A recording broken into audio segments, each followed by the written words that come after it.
Halo semuanya, kali ini kita akan membahas untuk pembahasan assignment kalian yang sudah kalian kerjakan untuk bab yang kelima mengenai neraca lajur atau kertas kerja.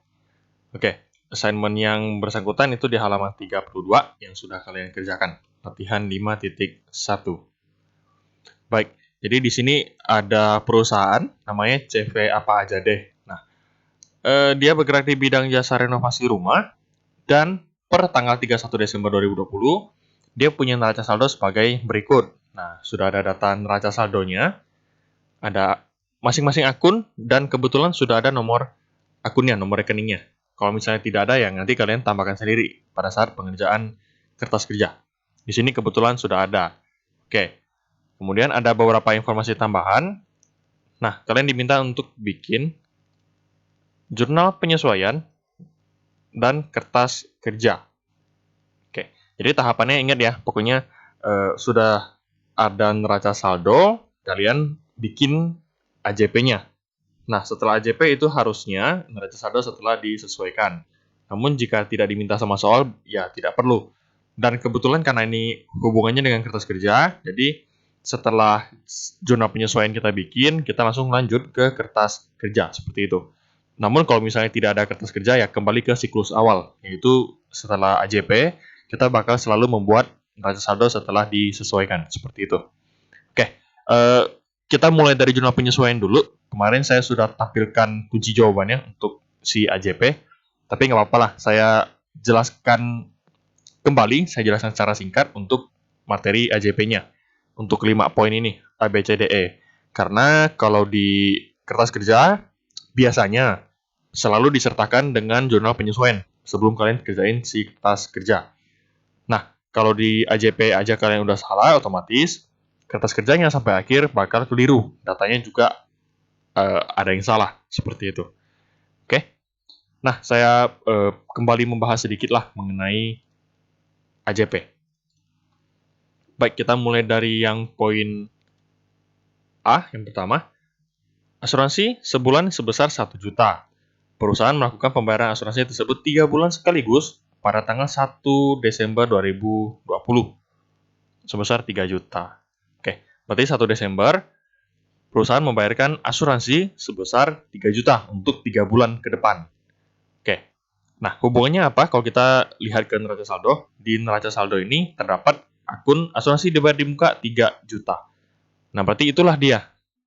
Pada saat 1 Desember dia bayar 3 juta. Nah, 3 juta yang dicatat sebagai apa? Yaitu dicatat sebagai asuransi dibayar di muka. Baik, itu 1 Desember bayarnya. Nah, tugas kita apa? Berarti tugas kita mencatat asuransi yang sudah kita gunakan manfaatnya atau yang sudah jatuh tempo untuk bulan tersebut. Bulan tersebut berarti itu bulan Desember. Nah, berarti kita hanya perlu mengurangi si asuransi dibayar di muka sebesar 1 bulan aja untuk bulan Desember. Berarti kurangi sebesar berapa? Kurangi sebesar 1 juta. Sehingga nanti saldo setelah kita lakukan jurnal penyesuaian, saldo si asuransi dibayar dibuka menjadi 2 juta. Yang terdiri dari asuransi untuk bulan Januari dan Februari. Sesuai realita yang sebenarnya, sesuai kenyataan.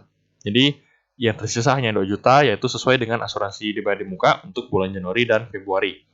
Jadi, laporan keuangan atau laporan posisi keuangan per tanggal 31 Desember itu sudah mencerminkan kondisi yang sesungguhnya.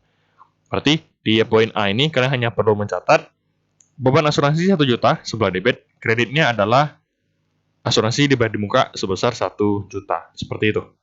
Oke, yang poin B, beban gaji untuk bulan Desember yang belum dibayarkan sebesar 2 juta. Berarti simple. Kita mendebet beban gaji 2 juta pada utang gaji 2 juta. Poin C, perlengkapan yang terpakai selama bulan Desember sebesar 5 juta. Nah, kalau di soal sudah diketahui perlengkapan yang terpakai, berarti kalian tidak perlu menghitung apapun. Perlengkapan yang terpakai selama bulan Desember 5 juta. Berarti kalian tinggal menjurnal beban perlengkapan 5 juta sebelah debit pada perlengkapan sebelah kredit 5 juta. Oke? Sekali lagi, kalian tidak perlu menghitung kembali karena kalian sudah tahu nominal yang terpakai berapa.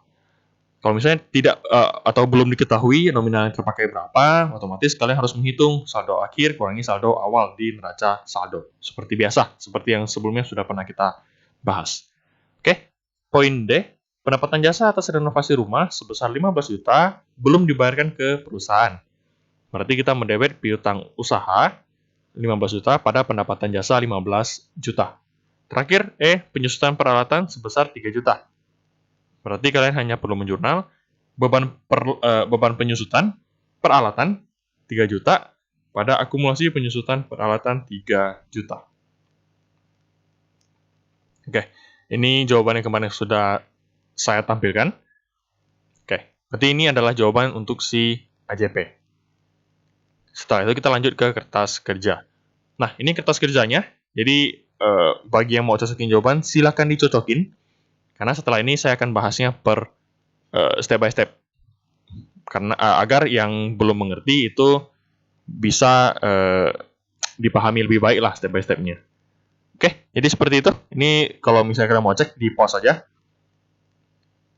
Oke, setelah itu saya akan lanjut untuk pembahasan step by stepnya.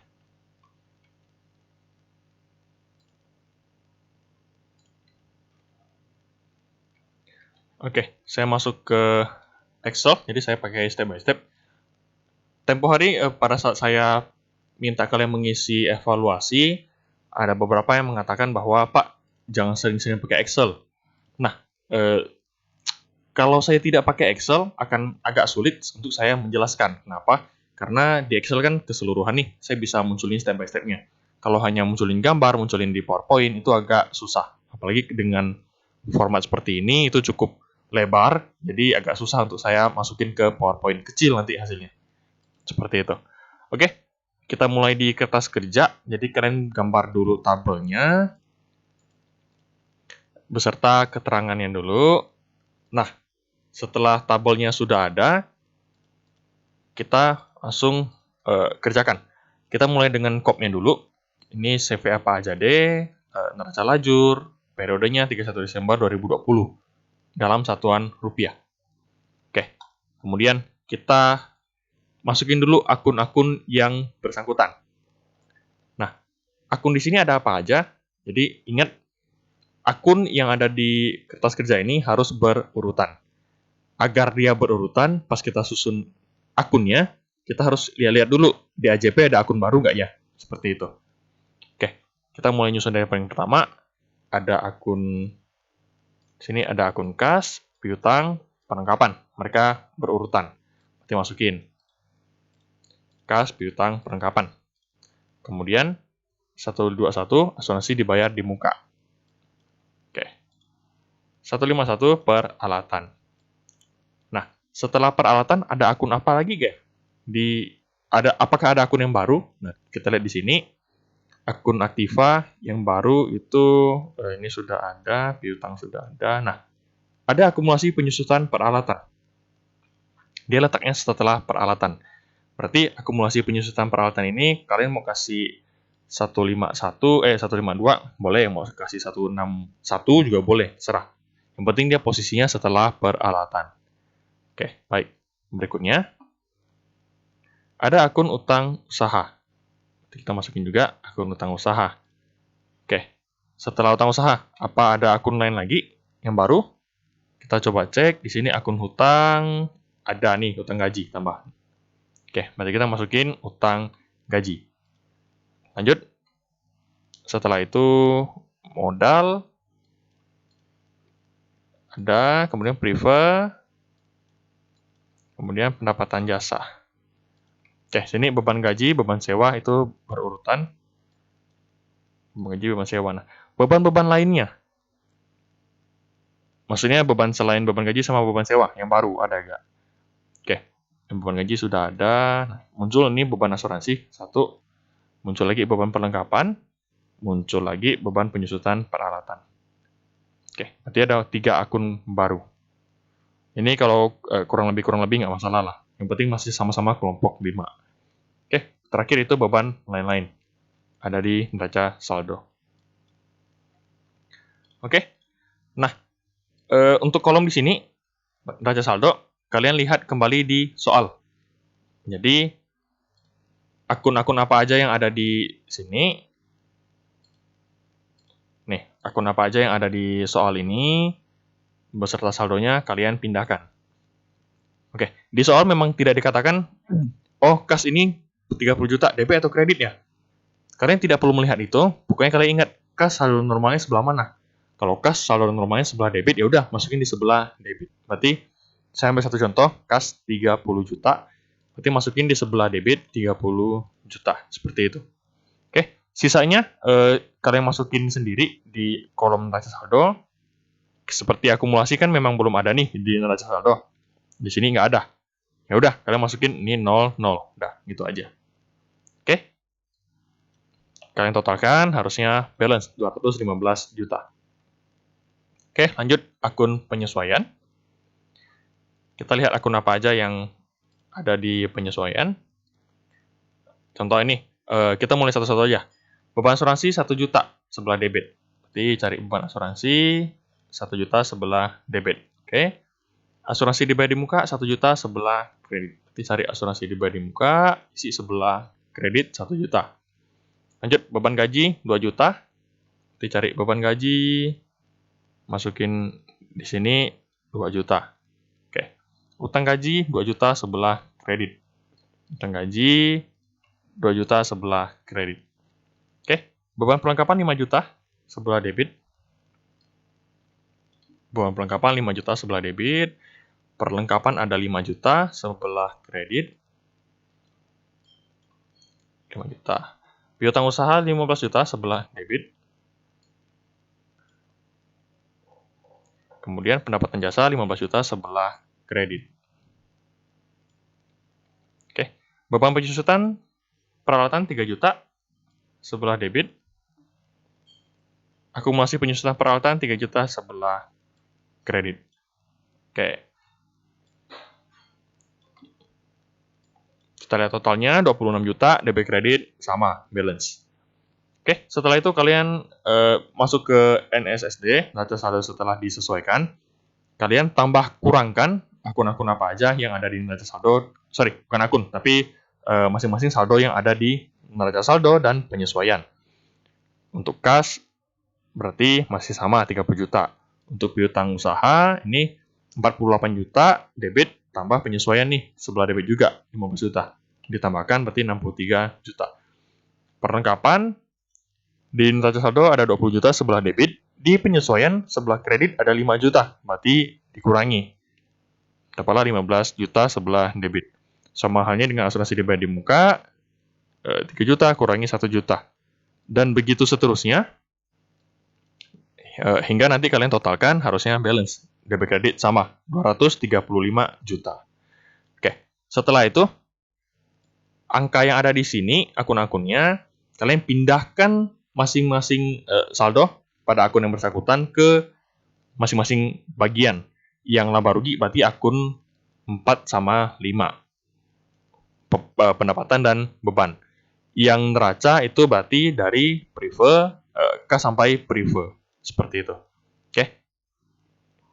Berarti ini satu kelompok ini kita pindahkan ke neraca. Oke, pindah ke neraca. Nah, untuk satu kelompok ini, nih satu kelompok pendapatan dan beban kita pindahkan ke laba rugi. Oke, kalian totalkan. Nah, laba rugi udah dapat selisih nih, debitnya 65 juta, kreditnya 115 juta. Sekali lagi, untuk kedua kolom ini, dia tidak mungkin, tidak akan balance. Kenapa? Karena selisihnya itu akan sebesar laba atau rugi di periode yang bersangkutan. Oke, nah berarti selisihnya ini berapa? Selisihnya adalah 50 juta. Kita isi di bagian yang lebih kecil. Karena debitnya 65 juta, kreditnya 115, berarti isi di bagian yang lebih kecil, yaitu 65 juta di bawahnya. Oke, berarti kalian totalkan, totalnya harusnya balance. Kemudian di bagian neraca, debit kredit juga dikurangi, selisihnya 50 juta, isi di bawah kolom yang lebih kecil. Berarti di sini 170 sama 120 juta, lebih kecil 120 juta. Berarti isi di bawahnya 50 juta. Ditotalkan, nah sama-sama 170 juta. Oke, Jadi seperti itu untuk pembahasan assignment kalian. Kertas kerja atau neraca lajur sebenarnya cukup simple. Jadi tidak perlu pemikirannya seperti apa, hanya saja dia memindahkan angka yang sudah ada. Oke, selama jurnal kalian benar, postingan buku besar kalian benar, jurnal penyesuaian kalian benar, nah neraca lajur itu hanya merangkum jadi satu. Jadi tidak ada cara berpikir yang bagaimana, itu tidak. Hanya merangkum jadi satu. Cuman kalau memang jurnal kalian salah, dari awal sudah salah, ya neraca lajur pasti ke bawah imbasnya. Pasti salah juga. Seperti itu. Oke, jadi itu aja untuk pembahasan assignment kita. Berarti sudah selesai pembahasan untuk latihan soal 5.1. Oke, jadi sekian pembahasan assignment kita untuk yang bab kelima. Saya harap kalian dapat memahami materi ini dengan baik, dapat diikuti dengan baik, dan seperti biasa jika ada pembahasan yang kurang dipahami, kurang dimengerti, silahkan ditanyakan ke saya, ke grup aja. Oke, jadi seperti itu. Semoga dapat dipahami dengan baik, semoga tidak ada penjelasan yang agak-agak ambigu atau kurang jelas. Oke, saya akhiri videonya. Terima kasih.